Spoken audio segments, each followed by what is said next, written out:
In the depths of the Amazon rainforest, a Waodani hunter stalks his prey, as his ancestors have done for hundreds of years.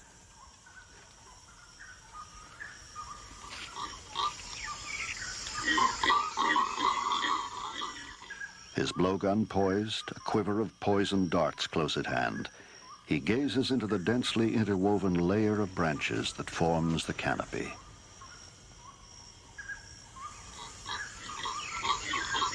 Ten stories above the forest floor, an unsuspecting woolly monkey searches for food.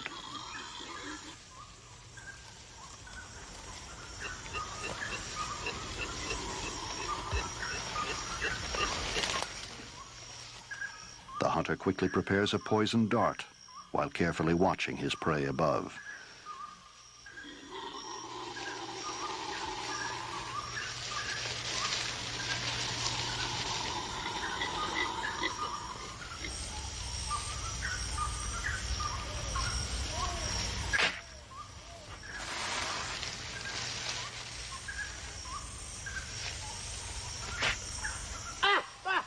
With deadly accuracy, the final dart pierces the monkey's heart, and soon its struggles cease.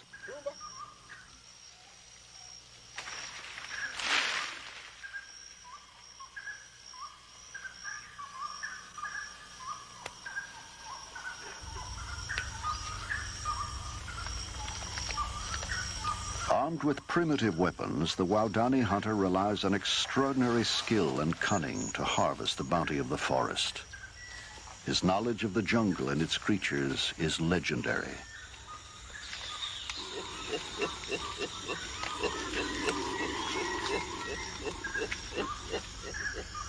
The canopy of the rainforest harbors an abundance of life.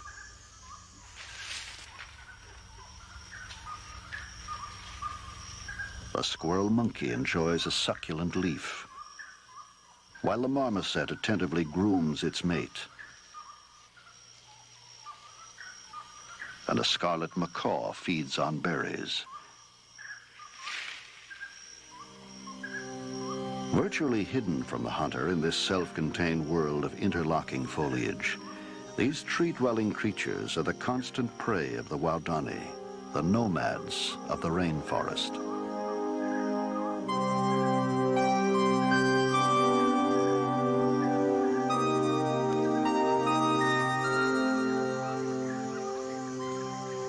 Long considered to be one of the most fierce and hostile tribes in the Amazon, the Waodani have lived in almost total isolation for centuries.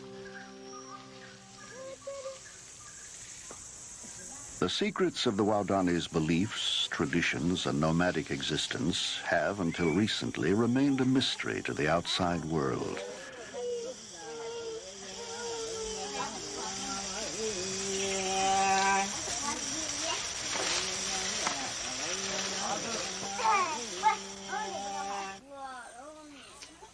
The Waodani are an ancient tribe, having no form of writing nor any clearly defined history. In their society, there are no leaders, no chiefs. Men and women's roles are considered equal. And yet, as their Stone Age lifestyle is being revealed to us for the first time, we are discovering that their lives are filled with paradox.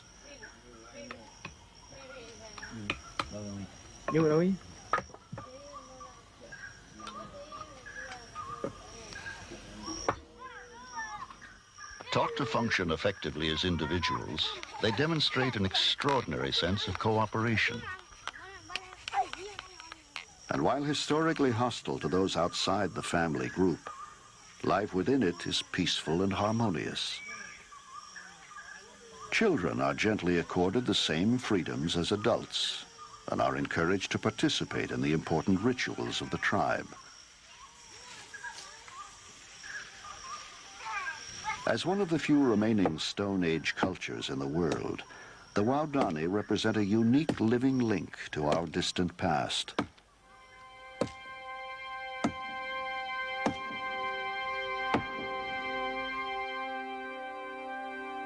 Covering much of the South American continent, the Amazon basin contains the largest rainforest in the world, blanketing over 2 million square miles.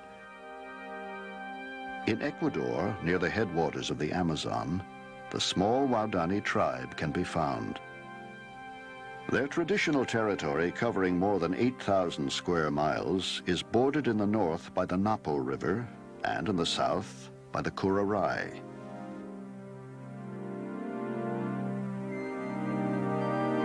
For centuries, the Waodani have fiercely defended their hunting grounds from the Quichua and the Saparoan tribes of the surrounding jungles. And they were hostile to any attempts at intrusion from the outside world. They were referred to by all who knew them as Aucas, or savages.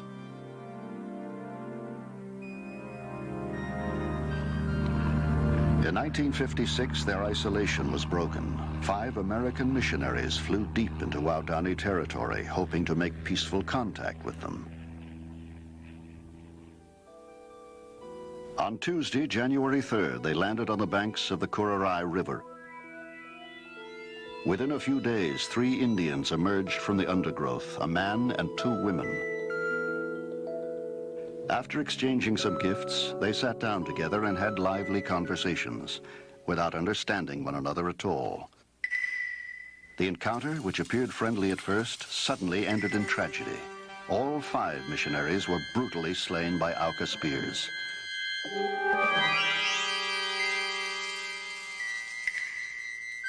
Their camera, recovered from the scene, recorded the last pictures taken before the missionaries' deaths.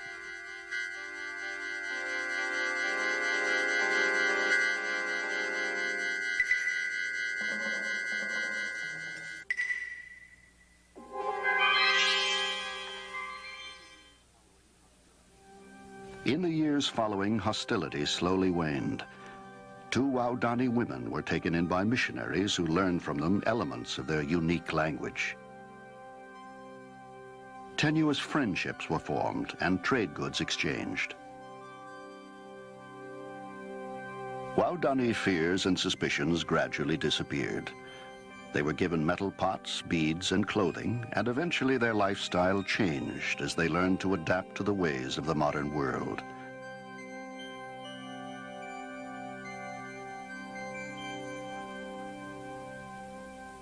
By the late 1960s, most of the 500 Waodani were moved to a small tribal settlement in the jungle, established for them by the government as a protectorate. But in the remote jungles to the east are to be found the widely scattered villages of a few families who continue to live their lives as nomadic hunter-gardeners. Yet even their isolation is coming to an end. Road builders have come within 50 miles of their homes. Commercial hunters are depleting the game. Oil workers are invading their jungles, and casual tourists with the common cold often bring pneumonia and death. Explorer Grant Berman, realizing that the Waodani's Stone Age lifestyle would soon vanish, organized and led an expedition to film their ancient culture before it disappeared. Dr. Robert Carneiro, a renowned authority on Amazonia, collaborated with the expedition in the collection of artifacts and film for the American Museum of Natural History. Dr. James Yost, anthropologist from the Summer Institute of Linguistics, has lived with his family amongst the Waodani for the last 10 years. As the world's foremost authority on their culture, he guided the expedition into the remote jungles, where the isolated groups can still be found. Flying over the vast, unbroken rainforest beyond the foothills of the Andes, the expedition searched for signs of the widely scattered Waodani settlements. Finally, they spotted a tiny clearing, a small jungle garden, the temporary village of Ahuencado, where one nomadic family lives in a single thatched hut.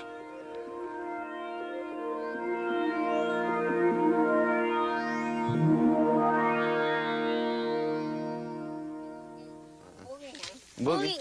Hả? Boogie. Go.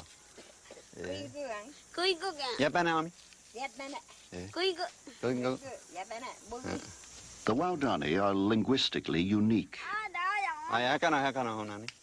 Their language bears no known relationship to any other in the world. As one of the few outsiders who speaks their language, Dr. Yost was able to record the genealogies of 5 Waodani generations. Dr. Yost recalls, "It was not until I began to collect their life histories that I realized how thoroughly violence had permeated Waodani life. They weren't just hostile to outsiders, they had also been incredibly hostile to each other. I learned that over a period of 5 generations, fully 70% of Waodani males had been killed in spearing raids. Kampati was the oldest male in Awenkado. When I interviewed him, he recalled that when he was a young man, every adult male kept his hardwood spears sharpened and ready, not just to hunt game, but to raid neighboring villages.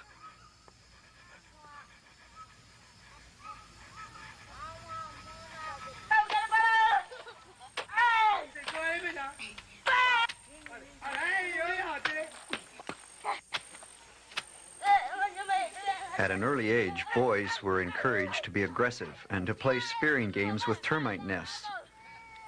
Enacting family feuds, they impaled imaginary enemies targeted for revenge. When the boys grew up, deadly skill with spears would become a chief asset of Waodani manhood.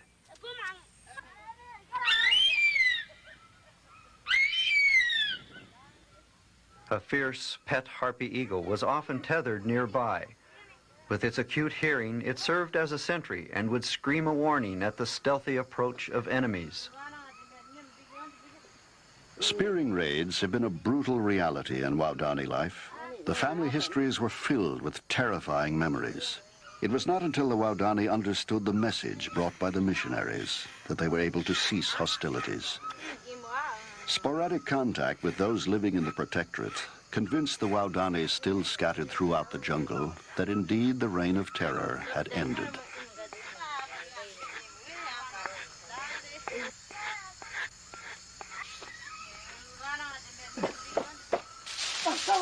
Today, the era of revenge killings is over, and the Waodani use their spears to hunt uda, peccary, the elusive wild boar of the forest.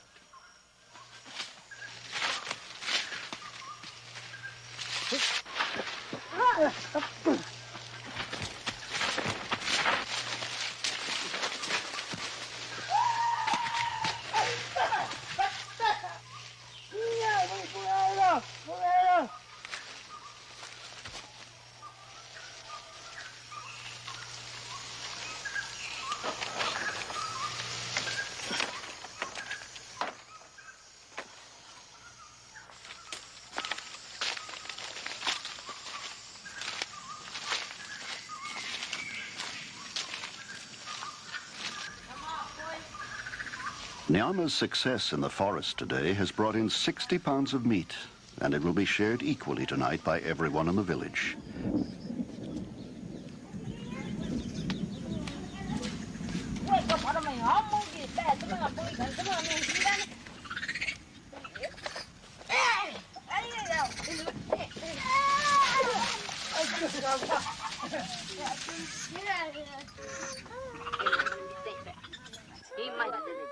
The 4 related families, each with a cooking fire in the corner of the hut, live in close harmony. The meat from the hunt is divided among all the members of the Nanikabo, the extended family. Everyone gets a share. To the Waodani, sharing with their kin is the most important value in family life. To them it means, I care for you, and I want you to survive.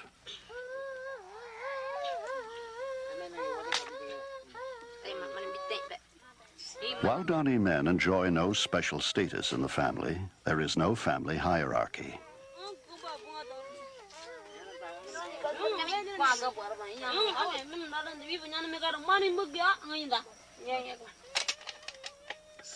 While Nyama's success in hunting has fed the family well today, Kampeti was not as fortunate.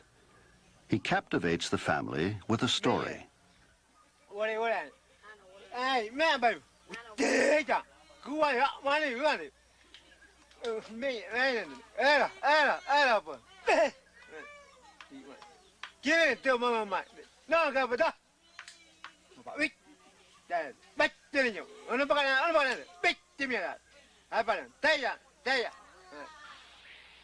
To the Waodani, Minyi, the jaguar, is the most powerful and respected jungle predator.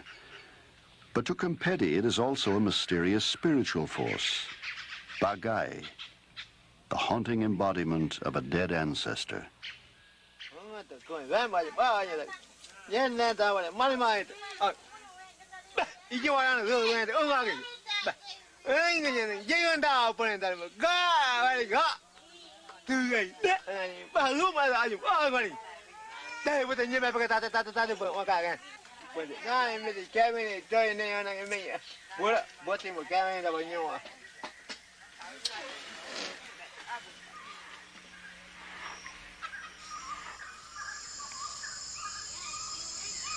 As dusk approaches, families gather together in front of the thatched longhouse to groom each other, removing jungle insects acquired during the day's activities.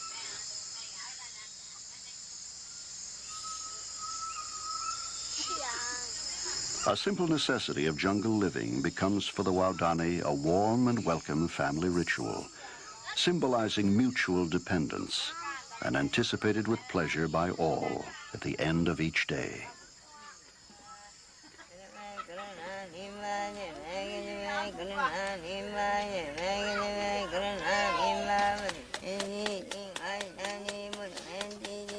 As darkness slowly envelops the surrounding forest and the sounds of the jungle come alive, small fires crackle into the night.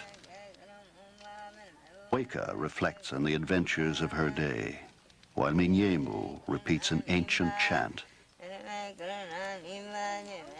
Her songs inspire hope for a fruitful harvest.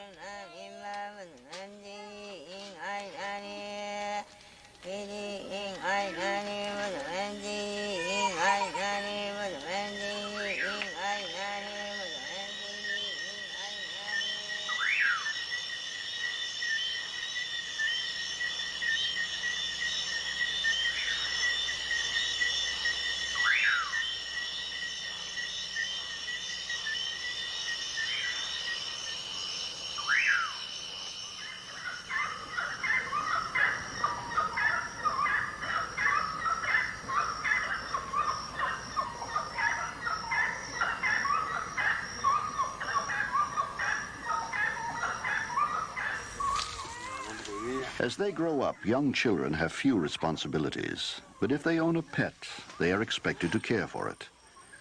Mipo arrives early each morning with meat for his pet harpy eagle.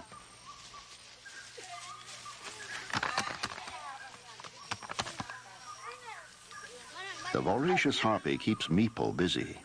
It is he who must hunt for the eagle's food.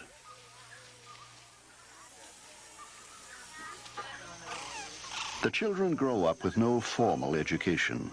Learning is spontaneous and unstructured. The wide variety of pets kept in the village provide the children with practical lessons in wildlife. From close association with pets, they learn the calls of many creatures found in the rainforest.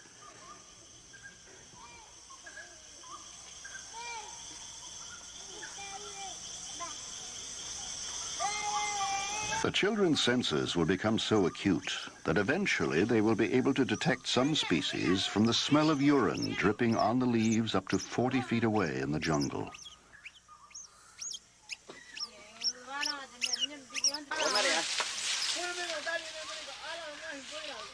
Young boys of 8 or 10 are often allowed to borrow their father's full-size blowgun to go hunting in the forest nearby.